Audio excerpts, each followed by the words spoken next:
The whole show on Zeus was a humiliation ritual. It was a humiliation ritual. Zeus is in love with Greek mythology. Greek mythology is demonic in a real way.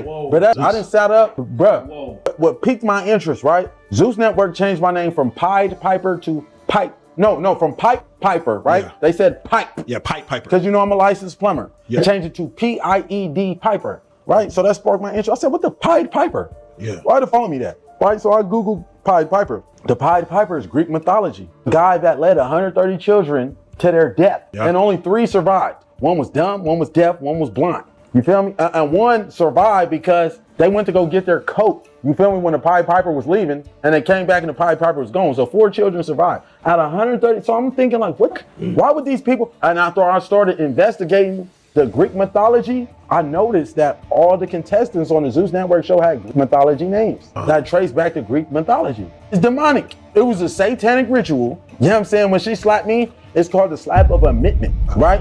In a real way. She slapped me, she was marking me for death, bro. And I don't give a fuck. I'm finna say it on camera, bro. They was finna sacrifice me. Mamas, they was finna sacrifice me, but when Erica Mena slapped me, I got up out of there.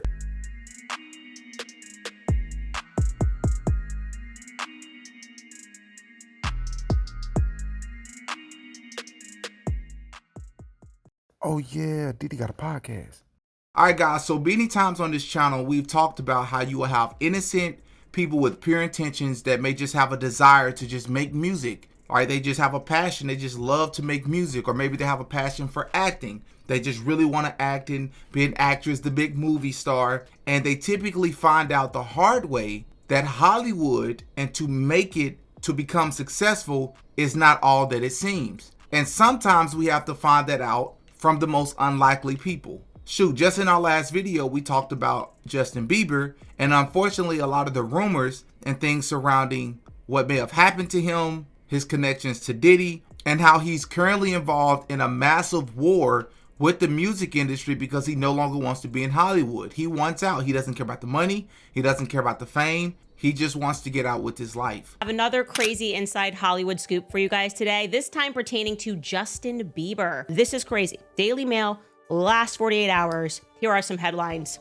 Inside Kendall and Kylie Jenner's desperate attempts to help Hailey and Justin Bieber amid split speculation. Justin Bieber reacts to wife Hailey hitting an event without him amid rumors of a marriage breakdown. I'm told that Justin Bieber, just like Michael Jackson, is engaged in a war against musical executives, except the musical executives have gotten smarter over time. He wants out of Hollywood. He does not care about the money. He wants out. It is the same war which was fought by Michael Jackson. It is the same war which was fought by Ye.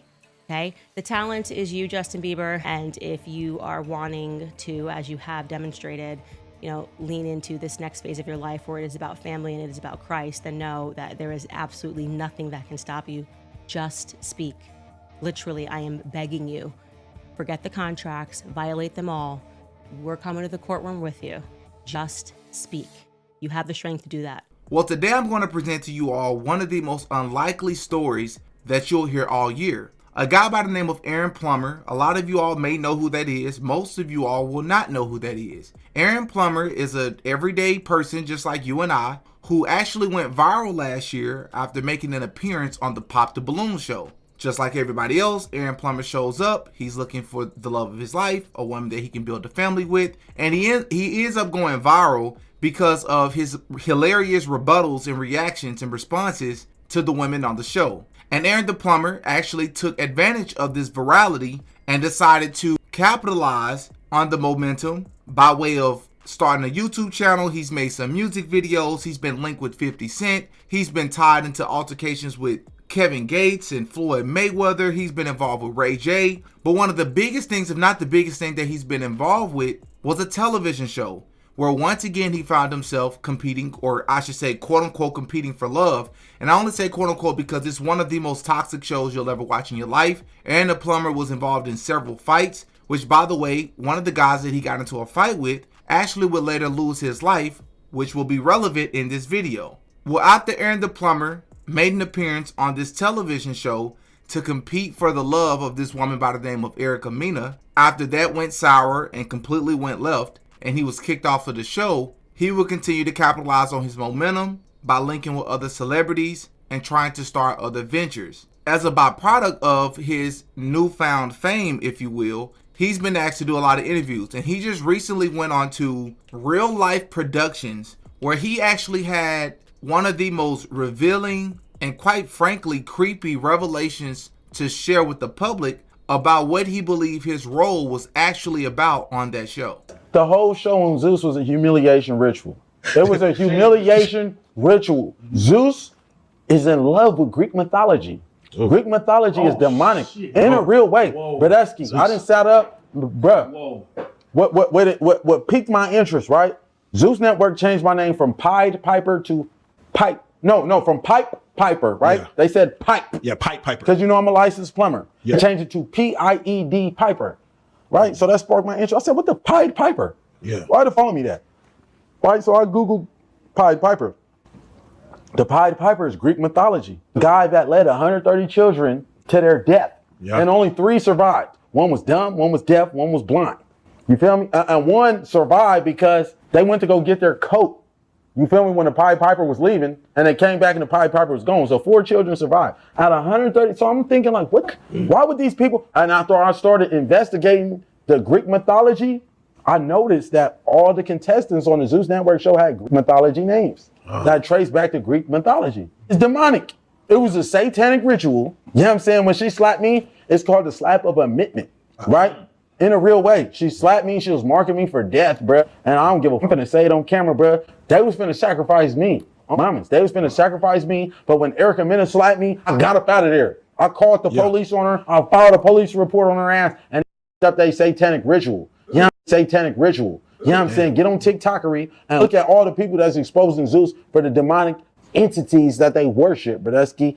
Lemuel Plumber, you're a weird ass. You know what I'm saying? Because who the fuck is into some, I don't know, one black man that's into some Greek mythology. How is you allowing demonic entities on your program? Bro, nah, bro, I ain't going for that. So once again, guys, here we have a guy who seems, according to what he said, only seems to be looking for a wife, seems to be looking for the love of his life. And in the process of doing that, this innocent person who have pure intentions finds himself on a television show where he thinks he's competing for a woman that he could potentially, quote unquote, fall in love with. And it wasn't until he joined this show that he realized that the executive producers and the people behind the scenes of this television show had other plans for him. And we've actually talked about this producer before. It's this guy by the name of Lemuel Plummer.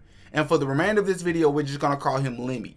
From my understanding, that's his nickname, Lemmy. Who is Lemmy? Lemmy is an African-American entrepreneur, producer, and media executive, best known as the founder and CEO of Zeus Network, a subscription-based streaming platform that has gained popularity for its original content, often centered on urban culture, celebrity-driven reality shows, and drama-filled series. And I remember he gained some popularity sometime last year when he had this back and forth and basically this semi-fight with the rapper slash singer Ray J. Let's go.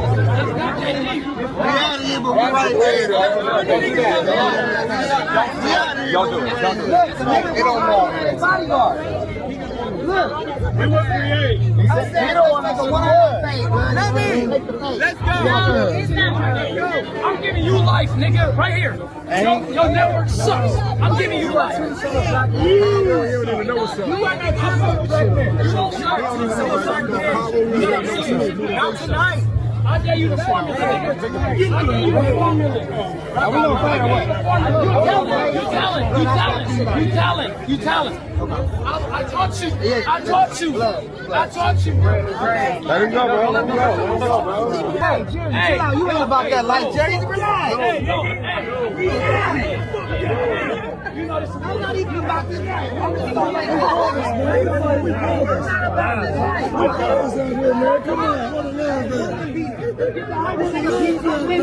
and these niggas allow it. We saw women, and y'all niggas allow it. All y'all niggas allow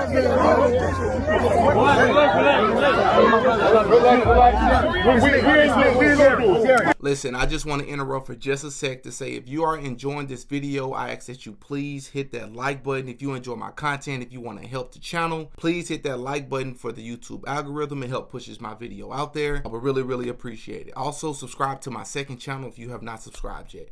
Link is in the description. And another reason he gained quite a bit of popularity was like in the last 2 or 3 years, this lady named Christiane, who was at the time dating this rapper named Blueface, decided that she was going to give birth to her baby on camera on Zeus Network for views and for fame, which is extremely sad, but that's the world that we live in today. So Lemmy is from Detroit, Michigan, where he was born into a family deep-rooted in faith and media. His father, Bishop Keith Plummer, wasn't just a man of God, but also a television executive who produced faith-based programming.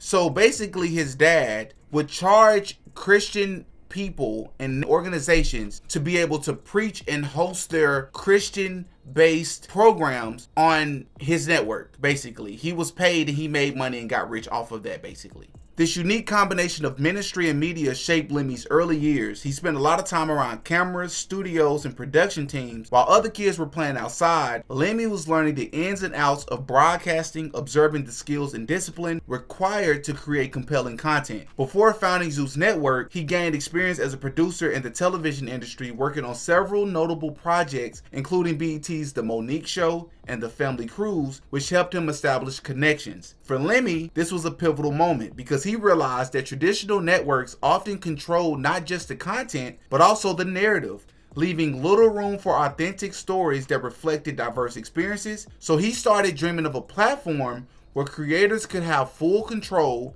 a space where their voices could be heard and could thrive without gatekeeping. And as I'm sure you all noticed and heard me say, yes, that's right, he comes from a family that is faith-based. He came from a family that had Christian values. He came from a family that was quite literally on the other end of the spectrum of everything I'm about to tell you and show you that Zeus Network represents. And now I want you all to take a listen to this man on The Breakfast Club talking about his show. And I want you all to listen to how professional and how virtuous he makes this stuff sounds. Kind of show really helped, take us to another level. Right, because that was when I first really was paying attention when she was on there. But that show was so loud, and the relationship with her and her mom, has always been something that's been controversial. There's all these responsibilities that they're taking on, so we expect them to deliver. So, it's not easy. I will say it's not easy for them. The Jocelyn's when they're EPing and starring in the shows, the Natalie Nunns, even the Ray J's.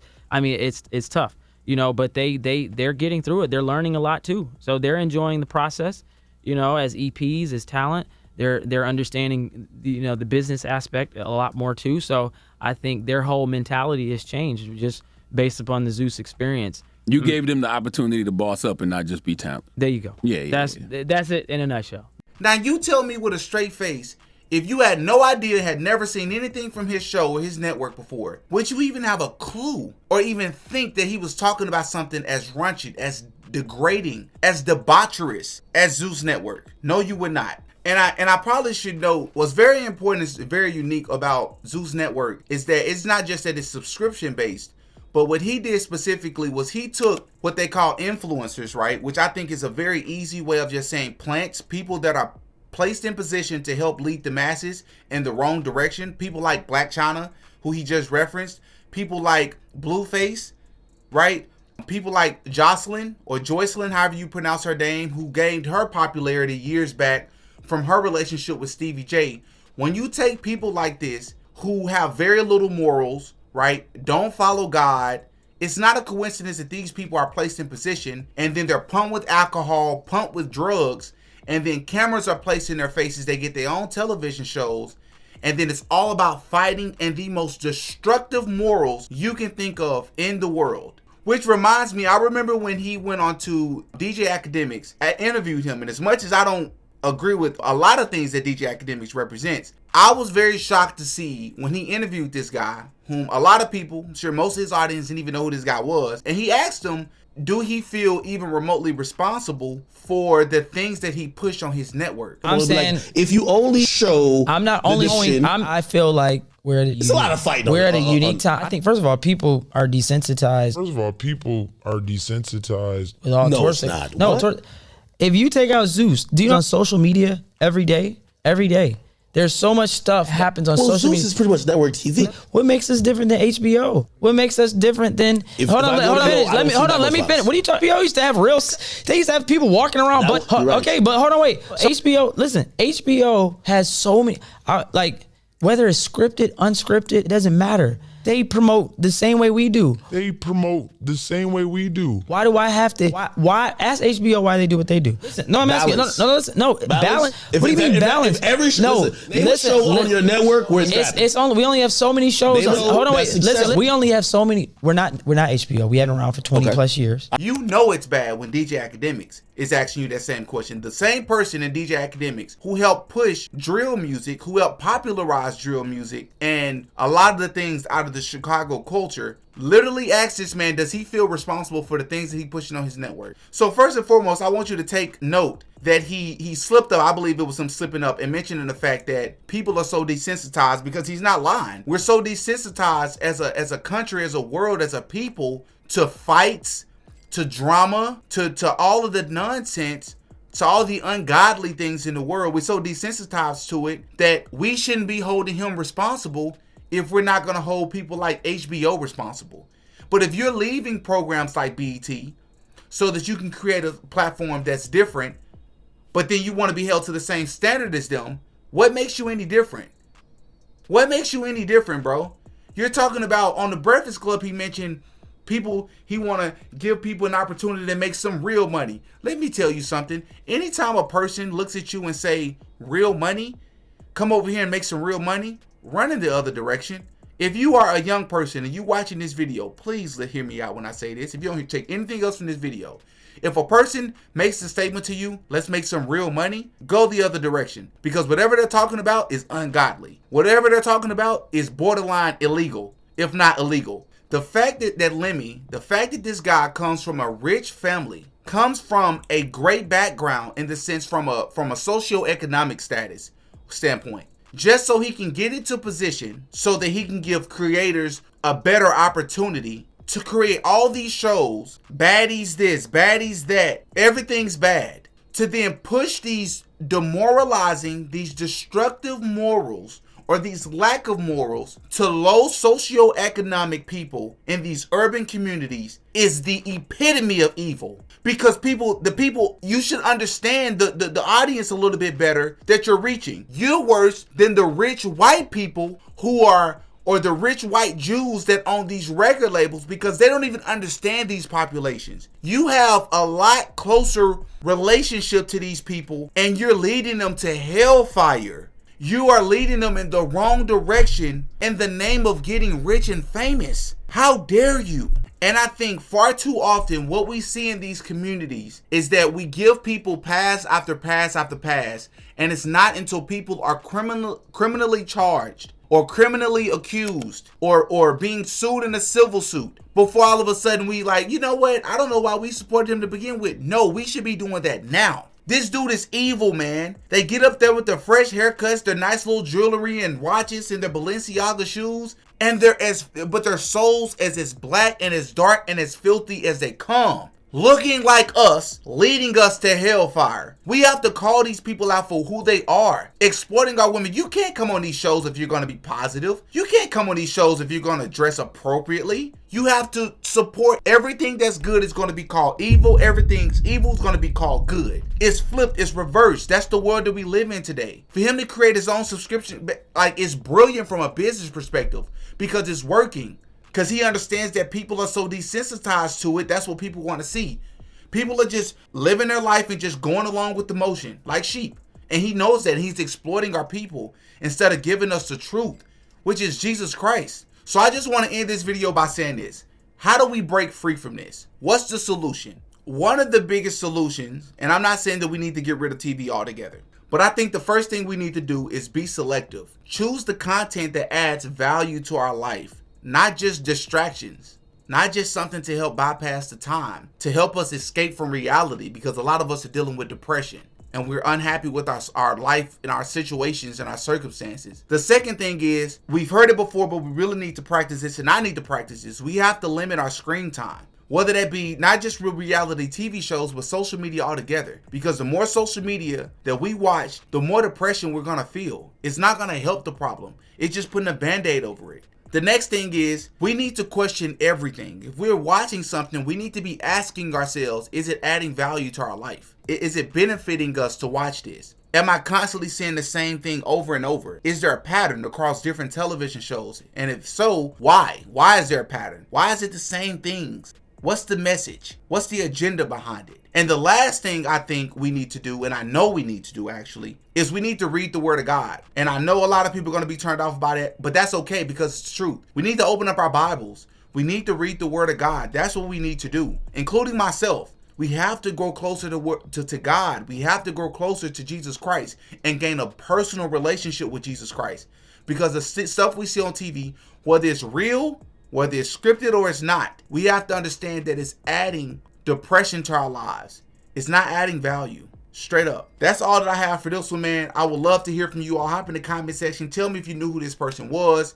Tell me what you think if you've seen any of his television shows, if you've been on Zeus Network, which, by the way, the name Zeus in itself is that of a mythical god that at one point in time people worshipped, which makes him a false god, right?